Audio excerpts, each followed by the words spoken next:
In this Aetherdrift limited set review, I will be discussing the cards to help you get ready for your limited events. Disclaimer, I will not be discussing every card in the set. Instead, I will evaluate a sizable number of cards to help you learn how to approach the set yourself. Now we're going to kick things off with some simple cards to showcase the mechanics of the set, and first up is Spot Cycle Scouter. This is a 2-mana 3/2, but it is a vehicle, which means it's not a creature unless you crew it, which means you have to tap any number of creatures you control with total power equal to its crew cost, which is 1 in this case, and then the vehicle becomes an artifact creature until end of turn, and in this case when it enters, you also get to scry too. Now, the thing about vehicles that you need to know when you're evaluating cards in this set is they do several things. First up, they make it very important to have high creature counts in your decks if you are going to be playing vehicles, because if you are going to have a vehicle and you want it to reliably be a creature, you need to not only have the vehicle itself, but a creature that can crew it. And vehicles often fill a similar role as creatures, so you're going to want to make sure you have creatures as well as vehicles and not just replace your creatures with vehicles, because otherwise you could have several vehicles in play and no ability to affect combat. Vehicles also make instant speed removal better, because if your opponent has a sorcery speed removal spell effect, you can crew your vehicle on your turn, attack them with it, and then by the time it's your opponent's turn and they have a sorcery speed removal spell, they can no longer kill your vehicle with it unless that removal spell says destroy a vehicle, which some removal spells do say. Now, this one is a reasonable one. 2-mana 3/2. You tend to get higher stat lines with vehicles versus what you'd expect from a normal creature because it's not always online. But because this is a 2-mana 3/2 that gets you to scry 2 when it comes into play, it's a pretty solid vehicle. Crew 1 is definitely always an upside to have because you want as many creatures as possible in your deck to be able to activate it. And generally, I think Spot Cycle Scouter is going to be a reasonable card to put in your deck, though not a high pick by any means, unless you really need it for synergy reasons and you haven't been able to pick up some other vehicles. But generally a nice little solid but simple vehicle to start things off here. Another mechanic in this set is the saddle mechanic, which is on mount creatures. So Venom Saklagak is a creature by default, so it's like a 2-mana 2/1 Death Touch, which is a totally solid card. Death Touch is a really good mechanic in Limited. I'm a big fan of it. I think that it just makes combat really tough for your opponents, and the cards naturally scale well into the game. But if you do saddle it and then get to attack with it, you get that extra bonus, which is +0/+3, which extra toughness with Death Touch is always really nice, because then if your opponent ever does have to double block it, you end up in a great situation where you get to kill both of your opponent's creatures because you just deal 1 damage to each one. And Venom Saklagak is a pretty solid card as a result. Next up is Streaking Oil Gorger. This is a card where we're showcasing the new Start Your Engines and Max Speed mechanic. It says if you have no speed, it starts at 1. So when you first play a card with the Start Your Engines mechanic, then it increases once on each of your turns when an opponent loses life. So you don't have to hit them with creatures. If they lose life for some other reason, you'll also trigger your Start Your Engines and increase your speed, and then your max speed is 4. So Streaking Oil Gorger, if it comes in and you haven't yet started your engine, you'll get to 1, and then if you hit your opponent with the Streaking Oil Gorger, which is fairly likely because it has flying and haste, then your speed will increase by 1. And then once you get to max speed, the Streaking Oil Gorger has lifelink. And if you already have max speed by the time you play the Oil Gorger, then you get a 5-mana 3/3 flying haste with lifelink right off the bat. Now, the thing about the Start Your Engines mechanic is there are a couple things to keep in mind. First of all, cheap cards that have it are going to be better because you want to start your engines as soon as possible so that as you're hitting your opponents, you're going to be able to tick up your speed count and get that max speed as early as possible. It's also worth noting that you want it a lot of the time to synergize with your curve in some way. So if you have a 2-drop card with Start Your Engines, if you can have a 1-drop creature to come into play before you start your engines, then you're going to be really happy with that, because you could have your 1-drop creature come into play, turn 2, you play your Start Your Engines card and hit your opponent, and already you're up to speed of 2. And getting that max speed as early as possible is going to be really nice because it does boost your cards by a decent amount. Also, finding ways to consistently push damage by having evasive creatures or cards that can make your creatures difficult to block is also really nice. And then finally, the Start Your Engines mechanic does make combat tricks a little bit better, because your opponent is going to want to block you to stop you from getting your Start the Engines and speed triggers going. So if you have cards that care about having high speed or max speed in your deck, then combat tricks get a little better because you're just going to want to attack every single turn to keep triggering your speed, and your opponent is going to want to block instead of just, maybe sometimes they would be more conservative and take the damage, but if they're trying to stop you from ticking up your speedometer, then they're going to block a little bit more aggressively, and that's where combat tricks can really shine. So Streaking Oil Gorger, maybe not the best card for a speed deck because it is a 5-drop and you want to get your speed going a little bit earlier than that, but it's definitely nice to have as a backup in enabler and also a good little payoff for once you get to your max speed. So maybe not the perfect enabler, but a good little payoff at common. Next is Prow Catcher Specialist, and it features the exhaust mechanic, which is really quite straightforward. It's an activated ability that you can activate only once. So in the case of Prow Catcher Specialist, you get like a 2 mana 2/1 haste, which isn't the greatest stat line. It's okay, but you get the ability to pay 4 mana to put 2 counters onto it. You can only do that once, but that is quite a significant upside to have on your creature. That means that in the late game, you can basically just do it all at once and have a 6 mana 4/3 haster, or you can do this over the course of the game. You have some extra mana, you buff up your Prow Catcher Specialist, helps it scale into the game, stay relevant, and gives you a place to put your mana. And that's really important to have in limited because a lot of the time you can just lose games by not having a way to spend your mana while your opponent does. And these exhaust cards, while they are one use only, if you have a couple of them in your deck, will give you a really great outlet to use your mana. Next is the cycling mechanic, which is returning. And the thing about the cycling mechanic that's so good is that it can be used in a couple of different ways. On situational cards, it's really nice because you can cycle them away when they're not actually useful in that situation, but also on cards that are going to be kind of dead in the late game. So Night Market is the perfect example. You don't really want lands in the late game. And so you have the cycling ability, and while paying 3 mana to discard a card and draw a card isn't great, the fact that you get to replace a land with a potential spell in the late game is really nice upside to have. And so when you're looking at these cycling cards, think of cards that are in that sweet spot, either cards that don't scale well into the game, so you're really happy to cycle them away in the late game, or cards that are situational, so you're not always going to want them. Now, another thing that is worth noting is that there are also some benefits to cycling cards because there are cards that care about you discarding cards or cycling, things like that. And if you have those cards, then cards that have cheap cycling abilities, so they cost like 1 mana to cycle, are also going to be worth taking. So Night Market's a really, really nice card. It's also just good as a land because it helps make your mana more consistent, helps you potentially splash, and has that cycling tacked on. Now, before I get to more of the cards, I do want to just briefly discuss the archetypes. Now, this isn't going to be an in-depth dive into the archetypes. This is just a general sense of what the archetypes are trying to do. And it's just going to help inform the way the cards fit into the meta, because cards don't exist in a vacuum. They exist in the synergy packages that are in the format. And so if a card fits into multiple decks, it is worth taking higher in your draft order, or worth prioritizing a little bit higher in if you are choosing which cards to play for your particular deck. So red, white, vehicle aggro, so it cares about having vehicles and being aggressive. Black, blue is a stall control deck. I'll get into a little bit more of what that means, but basically you're trying to gum up the board and then blink your opponent out with like a little bit of damage here, a little bit of damage there.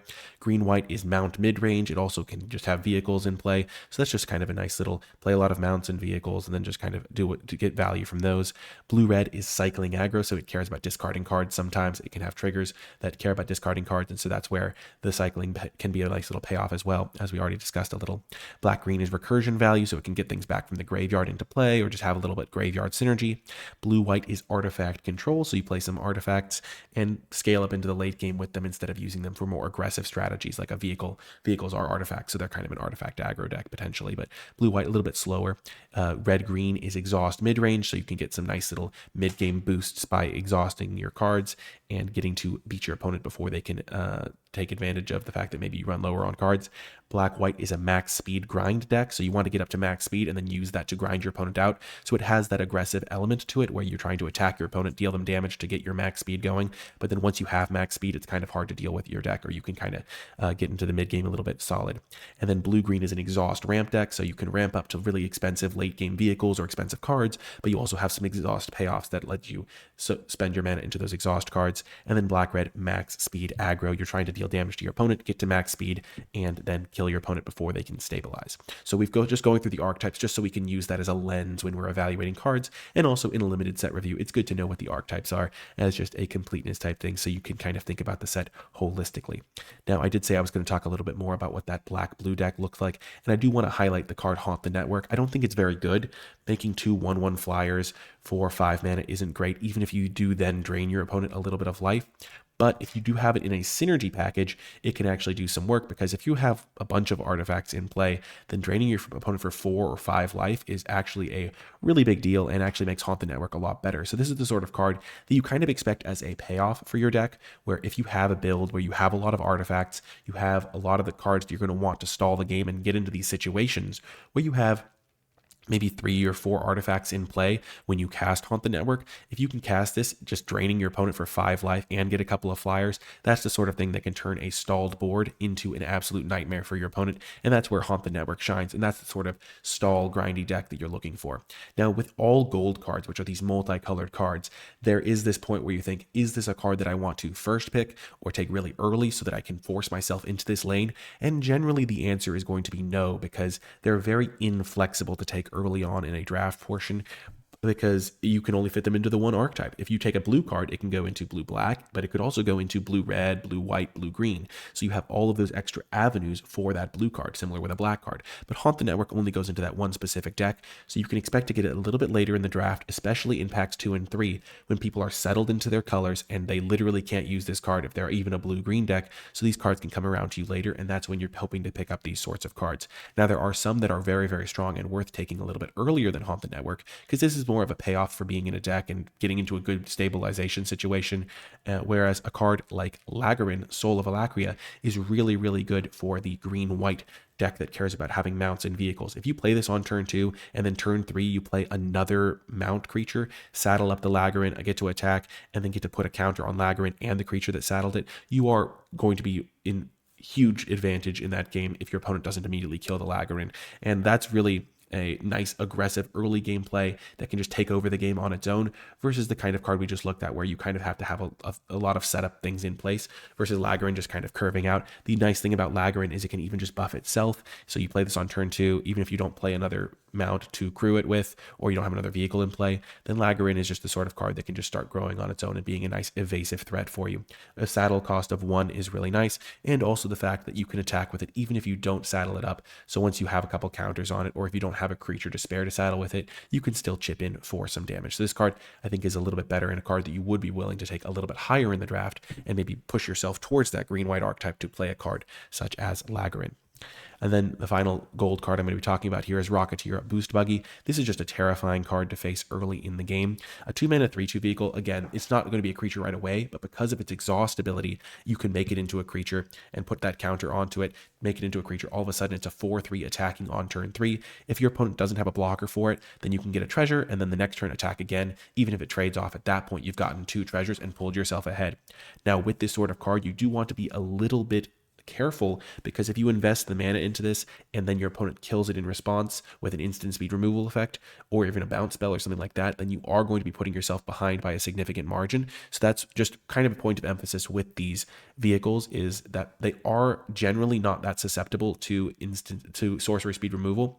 But if your opponent has instant speed removal, you need to be careful, because the Rocketeer Boost Buggy kind of demonstrates that if you go for the exhaust ability and attack your opponent and they kill it in response, you're kind of down a lot of tempo that you've invested in the early turns of the game when you really want to be starting to develop your board state. But it can be a really terrifying play, and it does indicate that there are going to be some very snowbally starts if you don't have early interaction, if you don't have creatures. This is another reason Death Touch is a really good ability, as we already talked about, because you play your Death Touch creature, and even no matter what they're doing with their early turn Boost Buggy, you can block it and make that trade. And so Boost Buggy looks like a really nice addition to that red-green deck that's trying to scale into the mid game and start activating those exhaust abilities. And again, crew cost of 1 really makes this easy to use, even if you aren't going to use that exhaust. But the play pattern of play this on turn 2, exhausted on turn 3 to start attacking with it immediately, is going to be pretty scary. And then if they don't have a blocker, you don't even have to exhaust it. You can just play another creature, crew it up, all that sort of stuff. It's a pretty scary card. Definitely kind of in that similar camp of you can kind of take this early and try to invest in it. And it also potentially even supports a little bit of a splash for late game cards if you do care, because making treasures can be relevant for that. You don't want to count it as a full card for a full colored source for a splash, but it can definitely be a supplemental source. Next, we're going to get into some individual cards by each color. Nesting Bot is a really nice one, because as we highlighted, Start Your Engines is really good in the early turns, and this one starts your engines as early as turn 1, and just it doesn't do anything crazy. It just becomes a 2/1 if it ends up getting to max speed and dies into a 1/1. So it does have some nice little grindy elements to it, but it fits really nicely into that white-black max speed deck. You don't necessarily want it in every deck that you play, but it's also just worth noting that even in like a blue-white deck, you can still get some benefits from having max speed if you have a couple of white cards that have max speed or things like that. And also a 1/1 that dies into another 1/1 can be a nice little roadblock. So don't just think, oh, this card has to go only into black-white max speed aggro. Always try to think about holistically where this card could fit. This card could also fit into a red-white vehicles aggro deck because you want to just get your attackers going early. You want some artifacts. You want some guys that can consistently crew your vehicles, things like that as well. So always just keep an eye out for these sorts of cards. Next is Light Shield Parry. This is the exact sort of card that cycling is really good on. 1 mana for +2/+2 is not really as good as a lot of the combat tricks you'll be seeing these days, but once you add cycling onto this, it's absolutely huge and really, really powerful because combat tricks are by their very nature situational. If you don't have a creature, you don't have a combat that's favorable, you don't really want to use them. You'd rather just have another card you can deploy to the board, and Light Shield Parry really does that.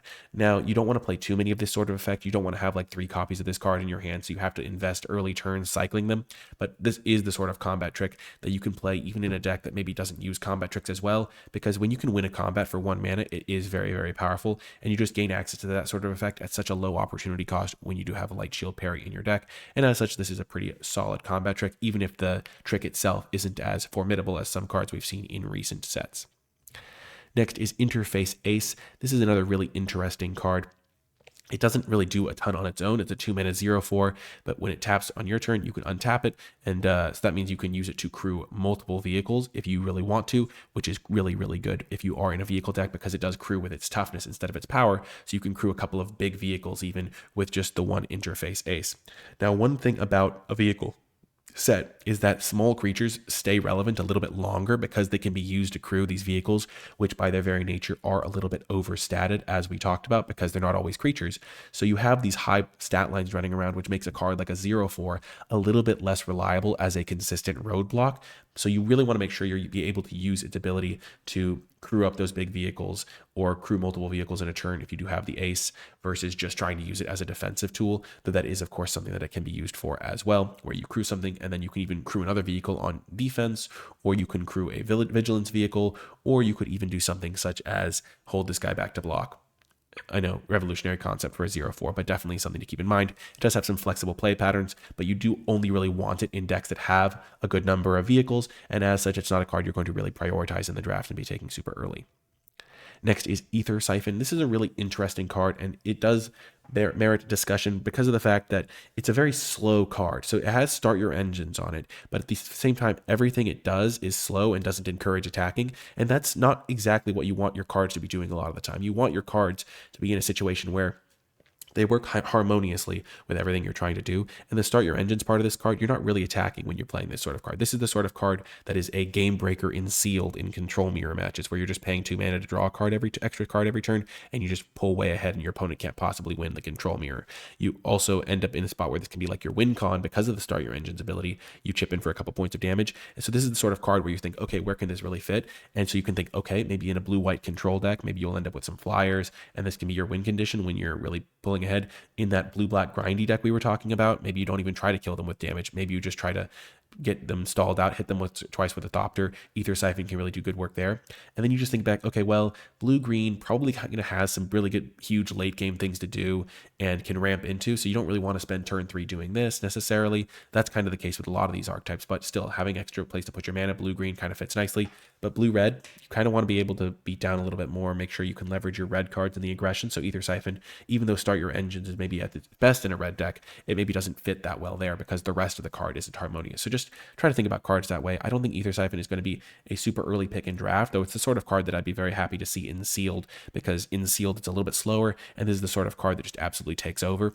But if you play draft and this is your turn 3 play, your opponent potentially is curving out on you and really beating you down, and so you really want to make sure that if you're going to put this sort of card in your deck, you also build in the defensive tools to really let you maximize it beforehand. Next is Stock Up. So this is just a really good version of like a divination type effect. Looking at the top 5 cards of your library and putting 2 into your hand is really, really a lot of selection. You can make sure you don't just hit lands. You can make sure that you hit the colors you need potentially if you're a little bit looking for a specific color, you can look for your best card in your deck, like a bomb rare or something like that. And so this card is much better than a divination, though still a lot of the time you want to make sure that in the early turns you're advancing your game plan and then using this as like a fuel up card towards the end of once you've already deployed and affected the board, because stabilizing early for these control decks that are trying to get card advantage is really important. But stock up is actually a really, really powerful effect. Looking at the top 5 is a huge portion of your deck in limited where you only have 40 cards, and I expect stock up to be a really solid player in the format, even though card draw as like a traditional just play a card to draw at more cards hasn't always been at its best recently because of how much more powerful creatures and stuff are getting. Stock up actually does seem like, because of the extra selection, is going to be a nice addition to your decks and worth taking a little bit earlier in the draft as a result. Next is Ranger's Refueler. This is a card I wanted to talk about because it has some a kind of a trap built into the evaluation of it that I think a lot of players are susceptible to, and that is whenever you activate an exhaust ability, you draw a card, and it has exhaust ability of its own, which means that it inherently is going to be a relatively strong card because you can be a 2-mana 3/3. The crew 2 is a little bit of a downside, but you eventually pay 4 mana, put a counter on it, and then all of a sudden you got to draw a card. So a 6-mana 4/4 draw card would be a totally reasonable play in limited a lot of the time. It wouldn't be crazy, but the fact that you get to break it up in installments is really nice, and it has this vehicle thing, and then the exhaust thing is extra gravy. And so it's easy to read this sort of card and be like, oh, if I don't have tons of exhaust abilities in my deck, I'm not going to want this card. And sure, you're not going to prioritize it as highly, but you're still going to be relatively happy playing this, even if your deck only has 1 or 2 exhaust abilities, because it has the ability to trigger itself, which is just something to keep in mind. And then the last blue card I wanted to discuss is Huldrifter. This is a really kind of slow card, a 5-mana 3/2 vehicle. It has a high crew cost. Even if it draws you some cards, is really difficult to swallow sometimes because you tap out for this on turn 5 and it doesn't actually really boost your stats that much in terms of what you're able to do with it on defense. It doesn't provide an extra blocker in the conventional sense because you might not have a creature that can crew it, first of all, but also in order to crew it, you're going to have to take down one of your blockers. So sure, if you can then trade off the Huldrifter, you're going to be relatively happy, but you end up in a spot where you tapped out, you didn't really affect the board that much, and for 5 mana, you're often going to be able to do better. So make sure you actually have like a real good plan if you're going to put this card into your deck. I wouldn't expect it to be a high priority in your drafts, though in sealed where card advantage is a little bit better, and especially evasion for chipping and damage can be a little bit better. Huldrifter can go up in value a little bit there, but just remember that just because it says draw some cards on it and it has flying and all this stuff, it has a really high crew cost, and sometimes you're even going to have to tap multiple creatures in order to crew it, and that is a pretty big downside. Next is Carrion Cruiser. So 3 mana for a 3/2, crew 1. Always look for that crew cost. Crew 1 is the best one for sure. And it's a 3/2. When it enters, you mill 2 cards, then you return a creature or vehicle card from your graveyard to your hand. So a little bit of recursion. 3 mana for a 3/2 vehicle is understated for what you'd expect for a vehicle. We already saw there's a 2 mana 3/2 vehicle that scries you in white at common. And this one can get you something back from your graveyard and be a little bit of a synergy piece. The problem is that you don't really want to be casting this on turn 3. And oftentimes you can just get better, more efficient recursion for than this 3 mana to just buy a card back and then have a card that's situationally a 3/2. A lot of the time in the late game, you'd rather have something a little bit better than that. This card's still solid for those late game decks, though. It's not like a high priority pickup, though, even though you never want to get foiled by the idea of, oh, this is an uncommon, therefore I want to take this way higher than a common. If we just think and compare it back to the 2 mana 3/2 vehicle that scries to, a lot of the times scry 2 is almost like drawing a card in the mid to late game because you don't need lands, and so that card basically draws you a card. This card gets you a card back from the graveyard, and so while this card, it has that extra value of being able to get an actual threat that you really care about, the fact that the Scry2 vehicle can be played in the early turns a little bit more effectively and things like that, they kind of balance out. And so don't let the rarity fool you. This card's like solid, but nothing like crazy going around. Next is Back on Track. So this is a classic type of bring something back from the graveyard directly into play.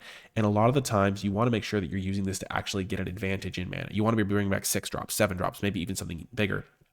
And the problem that is often apparent with these sorts of cards is you bring back like a 5-drop and you feel like you really accomplished something because sure, you brought creature back and you got that 1/1, but there's a lot of times where you don't have that 5-drop in your graveyard if you're not building your deck correctly, and then you end up in a spot where you have your back on track, nothing to bring back, and just any 5-drop creature would have helped you stabilize, and instead you've got a back on track that just doesn't do enough. So you really need to make sure you maximize the highs so that when the lows happen, you're like, okay, I'm going to lose some games because the lows are pretty low, but I'm going to win some games because the highs are really high. And so that's the sort of thing with back on track where it's easy to think, okay, I need to make sure I get a 5-drop worth of value, but a lot of the times the average case when you cast back on track has to be better than 5 mana worth of value, because in the low case, you're not going to be able to get exactly what you need back, and you're going to be able to maybe actually lose some games because of that.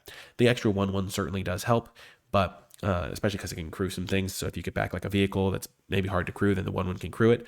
But it's just always worth noting that with these sorts of cards, you want to make sure you're maximizing them, have some self-mill in your deck, have some ways to get big things into your graveyard.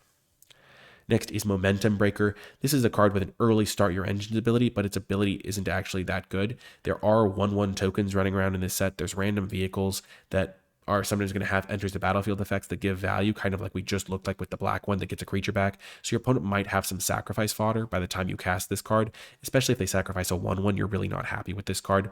But the reason you might be liking this card is if you are in a deck that cares about start your engines, getting to start your engines early in the game so you can get up to that max speed is really nice.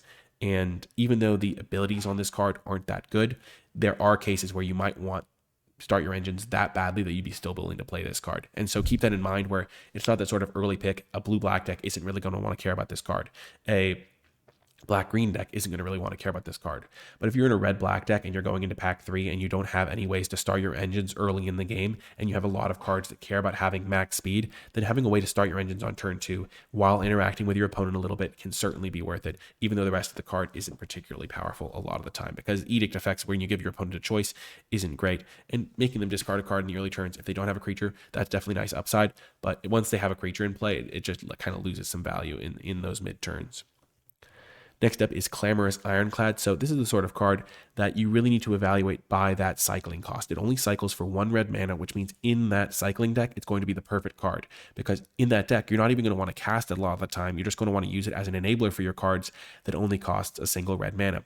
And then in the times where you do want it, you get this vehicle, which is totally reasonable. It's a 4 mana 6/3 Menace. Menace works really well with high-powered, low-toughness creatures. And then the crew cost of 3 means that it synergizes with the pilots, the ones that are 1/1s that can tap to crew with 2 higher, but also just has synergizes with high power, low toughness creatures, or it can be just a nice place where you turn your random 2/2s into a big attacker for a turn, where your opponent then has to double block, and because it has 6 power, you can often trade with 2 creatures. So Clamorous Ironclad, really good in those decks that care about that.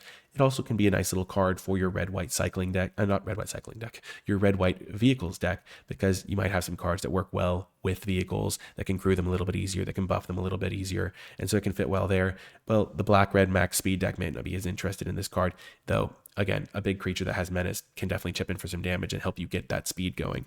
But just keep in mind the ways that you're going to be using your cards, and always keep in mind that the cycling makes this card a really low downside card to put into your deck, because if it's bad, you just pay 1 mana, get rid of it, get something new. And that's always a huge upside on a card and makes it so much better.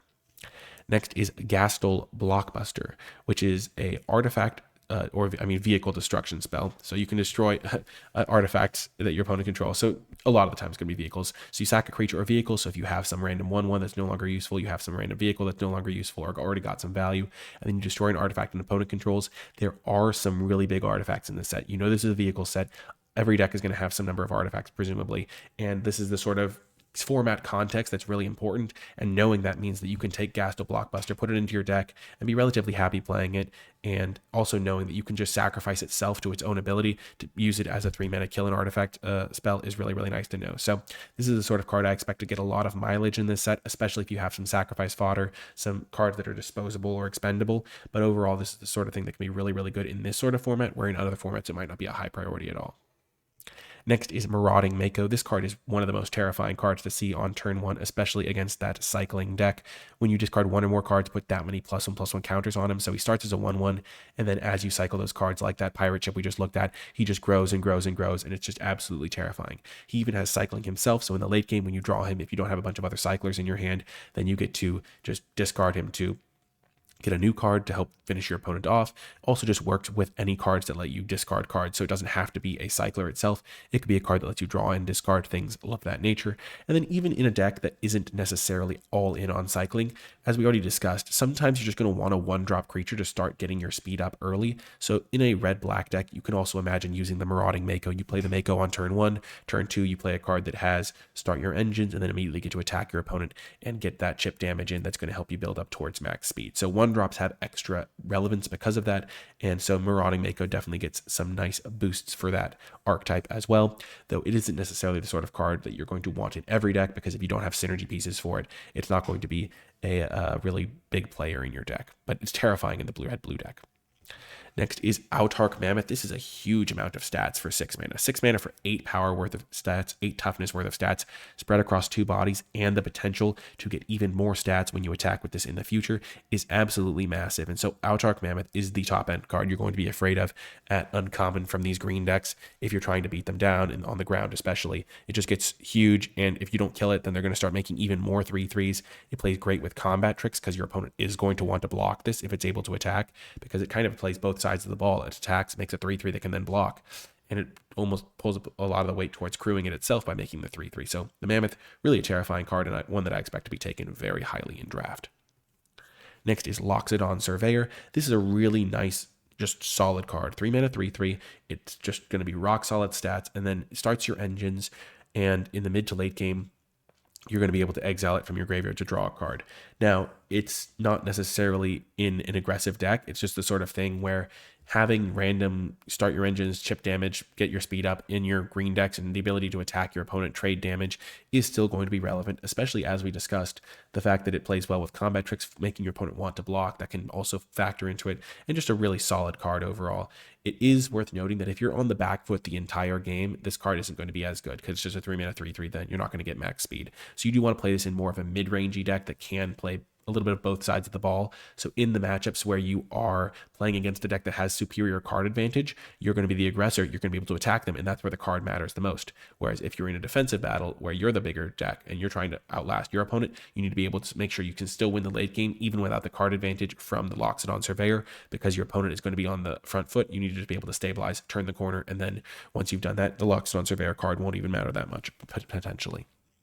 Next is Molt Tender. This is a really interesting card as well when you think about the way the archetypes play out, because the only archetype where this card really seems like it shines is in that black-green deck where you care about having a filled graveyard and have synergies with the graveyard. Because in the early turns, you want to be able to go, oh, I'll turn 1 Molt Tender and then I'll ramp.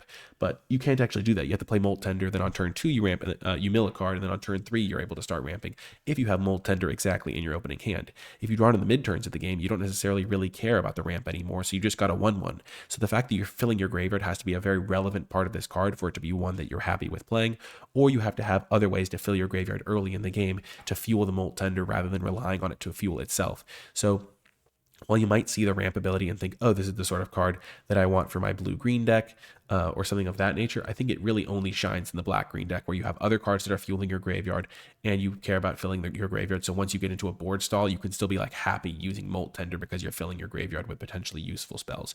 It's not the sort of card I expect to take highly in draft because a 1/1 does kind of fall off in the mid to late game, and exiling cards from your graveyard can be a real cost depending on if you have certain recursion pieces.